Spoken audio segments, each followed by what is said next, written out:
The popular and controversial dancehall artist Vybz Kartel, whose given name is Deejay Palmer, remains in police custody this evening. With unmatched bravado and a magnetic presence that commands attention, Vybz Kartel has carved out a legendary status in a world where only a few rise above the chaos. He was arrested before daybreak this morning after police raided a New Kingston hotel and allegedly found a quantity of ganja. From the rough streets of Waterford to the dazzling lights of international fame, and even behind iron bars, he's lived it all.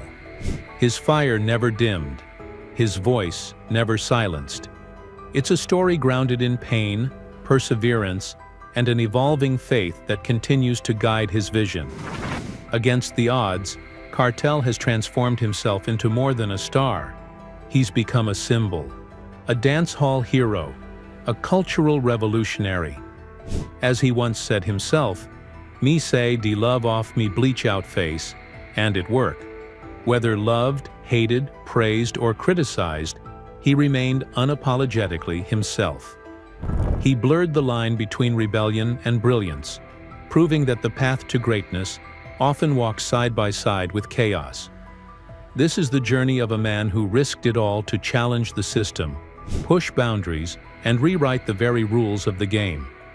So brace yourself for a story filled with grit and glamour, controversy and creativity, downfall and redemption.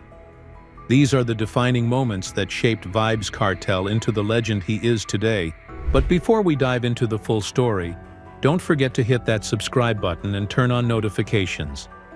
You won't want to miss any of the powerful stories of iconic artists like Kartel, who helped shape music history. Early life.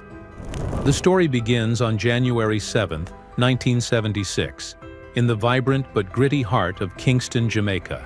Born to Teresa and Norris Palmer, Deejay Azim Palmer was one of 6 children, sharing a modest home with his younger brother and 4 sisters. From the very beginning, Deejay stood out, not just because of his sharp mind or fearless nature, but because of the raw energy that pulsed through his veins. He wasn't just another youth from Portmore. He was a dreamer with vision far bigger than his surroundings. Raised in the tough community of Waterford, Palmer quickly learned how to survive in an unforgiving environment. The streets were hard, but they were also a classroom, teaching him resilience, street smarts, and the art of commanding respect. He was sharp as a razor, quick with his words, and unafraid to challenge authority. These traits made him a standout, but they also got him into trouble. His rebellious spirit led to his expulsion from Calabar High School, a prestigious institution known for producing Jamaica's elite. But while traditional schooling couldn't contain him, Palmer's potential was undeniable. His father, determined to see his son succeed in a more conventional path, made sure he completed his education at the Tutorial College, giving him the foundation he needed to chase bigger dreams. Still, no matter how much structure surrounded him, the streets kept calling, and Palmer was listening. The first recording booth.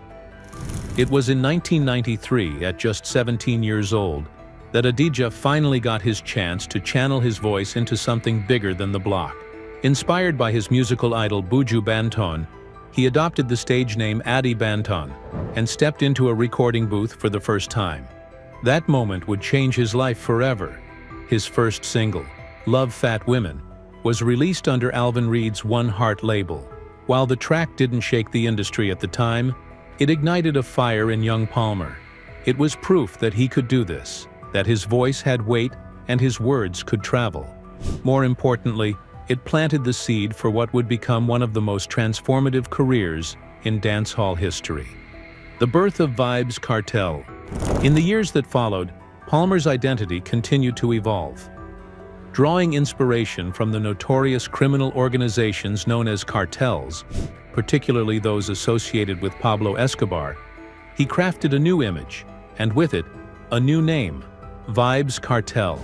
This wasn't just a name change, it was a redefinition of self, a calculated move to project not just a brand, but a movement. He formed a group under the same name alongside his friends Mr. Lee and Escobar. The group Vybz Kartel, spelled with a C originally, had raw energy and a rebellious edge. attracting attention in street dances and underground showcases. One pivotal moment came when talent manager Rohan Butler happened to catch their performance on a televised broadcast of a local dance. It wasn't just the group's music that caught his attention. It was a DJ's presence. He took the CD and the next day he was like, yo, you with your body in a rare. And from that, you know what I mean? It's like an overnight change completely. There was something about him. The voice, the swagger, the defiance. Butler saw what others missed. The potential of a superstar. The next day, Butler tracked down Palmer and offered him a shot. But the group's cohesion couldn't withstand the demands of management and artistry. The crew eventually disbanded. However, Butler's faith never wavered. He chose to invest fully in Palmer, who then rebranded himself as a solo artist, this time spelling his name Vybz Kartel, a nod to his past and a signal of where he was headed. With Butler's guidance, Kartel was ready to move beyond the underground. His name was starting to ring out, not just in Portmore, but across the island. The pen behind the mic. Between 1999 and 2003, Vybz Kartel's lyrical abilities began to shine in new ways. During this period, he wrote relentlessly, not just for himself but for others, including the legendary Bounty Killer. Under the banner of the Alliance, Bounty Killer's musical collective, Kartel became a powerful ghostwriter, penning more than 30 songs for the dancehall veteran. From the shadows, he learned the ins and outs of the industry, how to structure a hit, how to command a crowd, and how to handle fame. It was his version of an apprenticeship, and he was absorbing everything. He was no longer just a voice. He was a craftsman, sharpening his skills with every lyric. By the time 2002 rolled around, the student was ready to showcase his own magic. The sting that shocked the world. In December 2002, Vybz Kartel performed at Sting, Jamaica's most iconic stage show, and a proving ground for any serious dancehall artist. His performance that night wasn't just good, it was electric. It was the moment he announced himself to the wider world. Crowds roared, critics took notice, and by the following year, Kartel was no longer in the shadows. In 2003, he released his debut album Up to the Time under the UK-based Greensleeves Records, a label known for elevating reggae and dancehall talent globally. The album was raw, fearless, and unapologetically Jamaican. It didn't just make noise, it caused a tidal wave.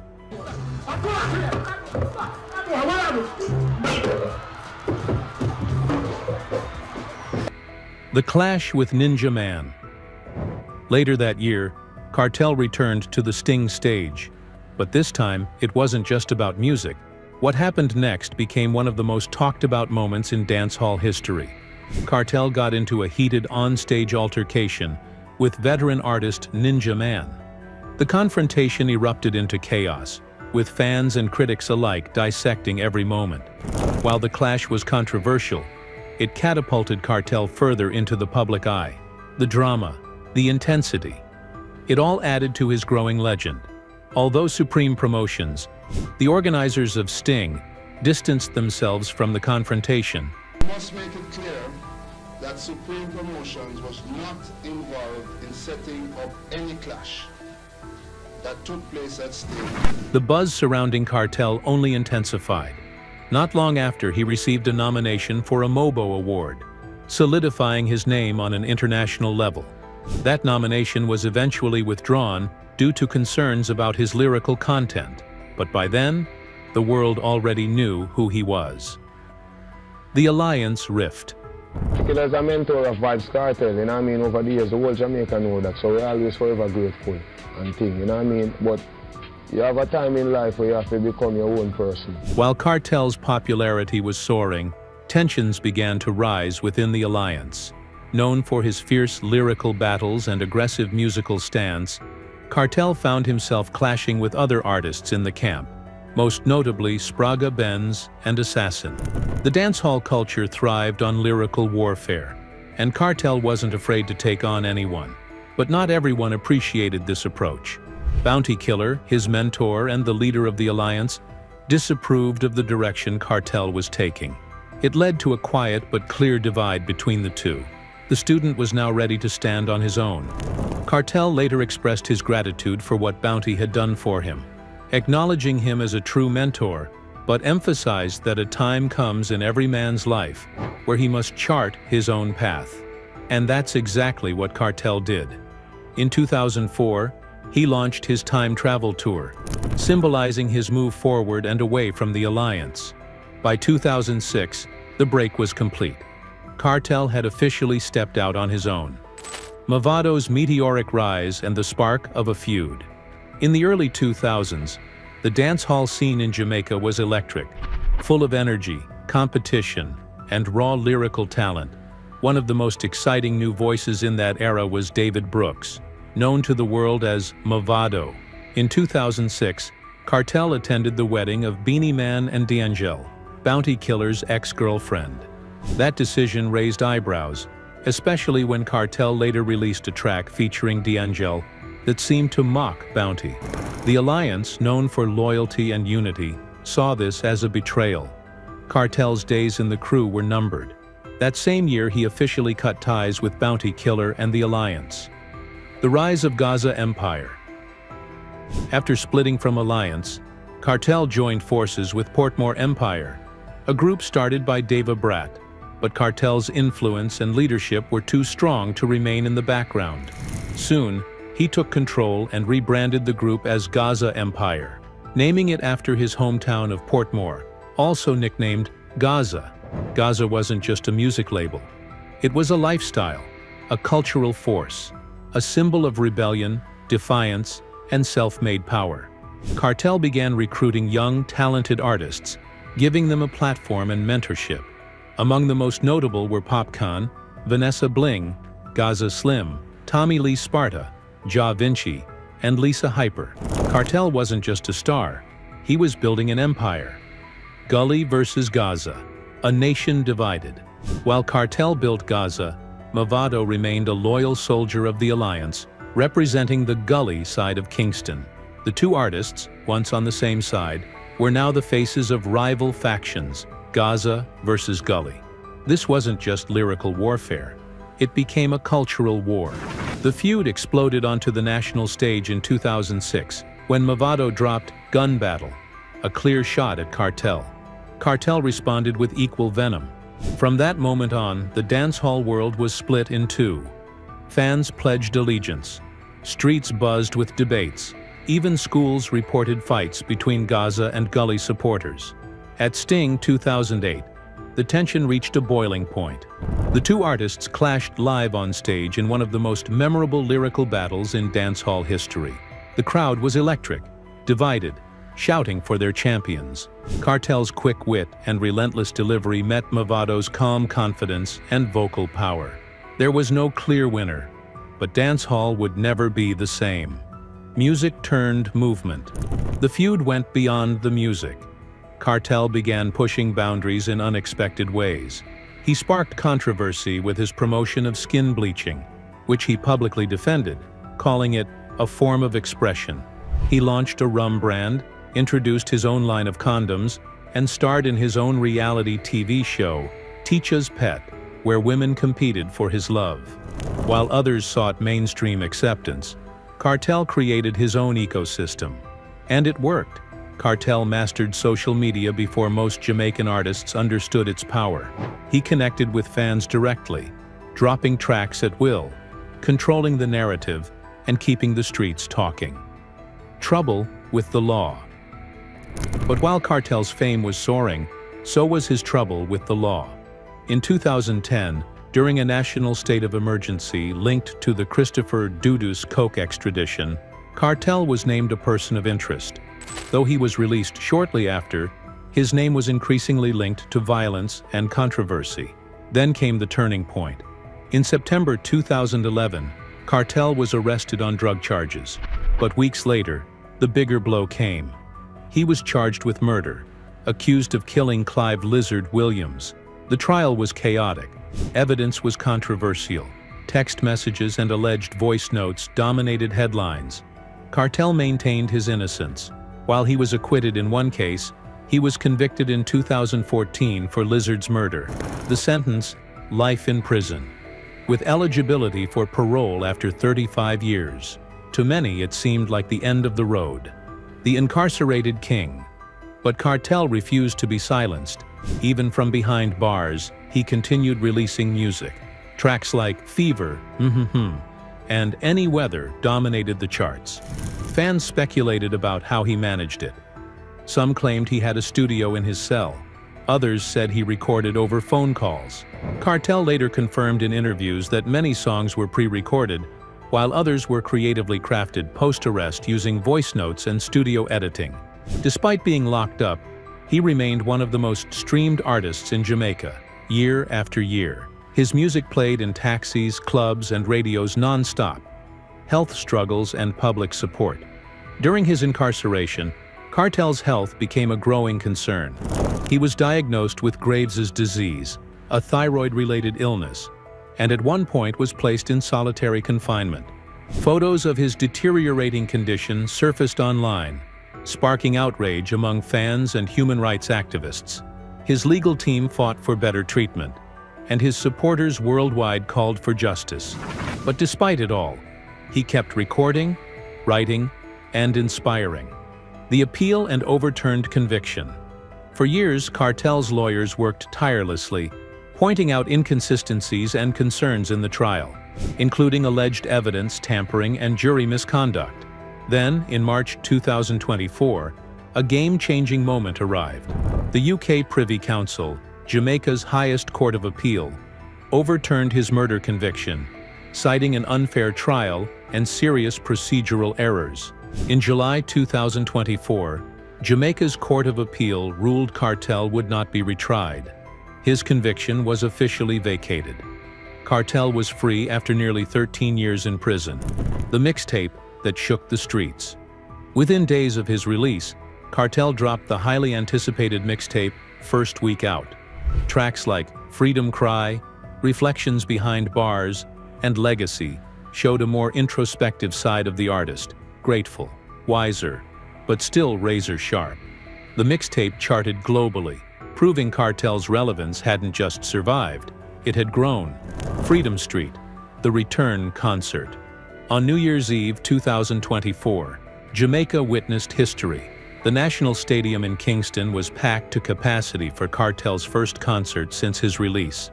The event, titled Freedom Street, was a celebration of life, music, and triumph. When Kartel emerged on stage in all white at midnight, the roar of the crowd was deafening.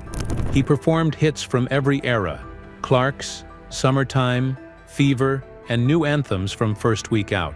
He paused mid-performance and said, "Me did lose me freedom. Me nearly lose me life. But me never lose me love, fe the people." The night featured guest appearances from Pop Khan, Tommy Lee Sparta, Vanessa Bling, and others from the Gaza family. It wasn't just a concert, it was a cultural reset. Legacy in motion. Now in 2025, Vybz Kartel stands as more than a dancehall artist. He's a movement, a mentor, a living legend. His journey, from alliance to Gaza, from stardom to incarceration, from controversy to redemption, is unmatched.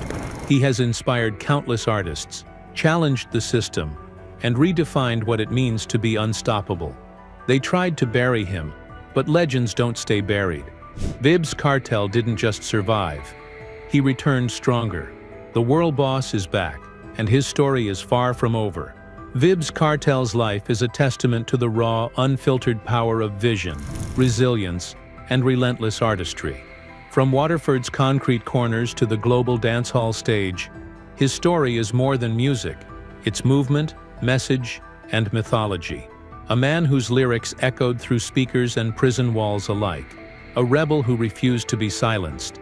He fell, yes, but he rose harder.